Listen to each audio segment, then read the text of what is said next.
अहम खबर आपको देंगे। वफाकी वज़ीर दाखिला की जानिब से रेंजर्स हेडक्वार्टर सिंध का दौरा किया गया है। DG rangers major general Mohammad Shamrez ने वज़ीर दाखिला को खुशामदीद कहा है। वज़ीर दाखिला ने यादगार शहदा पर फूलों की चादर चढ़ाई और दुआ भी की है। वज़ीर दाखिला को कच्चे की डाकों के खिलाफ जारी ऑपरेशन पर ब्रीफिंग दी गई है। इसके साथ साथ आपको बताएं कि स्मगलिंग की रोकथाम, पानी की चोरी और अमनो अमान की सूरत हाल पर भी ब्रीफ किया गया है।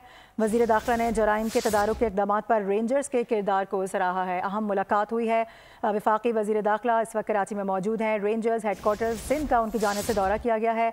DG rangers major general Mohammad Shamrez ने वज़ीर दाखिला को खुशामदीद कहा है। वज़ीर दाखिला ने यादगार शहरा पर फूलों की चादर भी चढ़ाई है और साथ ही साथ दुआ भी की गई है। वज़ीर दाखिला को कच्चे के डाकों के खिलाफ जारी ऑपरेशन पर ब्रीफ किया गया।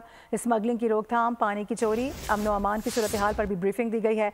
इसके साथ साथ आपको बता दें कि वफाकी वज़ीर दाखिला ने जराइम के तदारुक के इक़दामात पर रेंजर्स के किरदार को भी सराहा है। इस वक्त कराची में मौजूद हैं वफाकी वज़ीर दाखिला मोहसिन नकवी।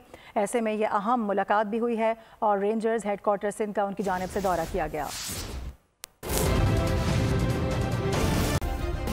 सब्सक्राइब करें और बेल दबाएं ताकि कोई खबर रह न जाए।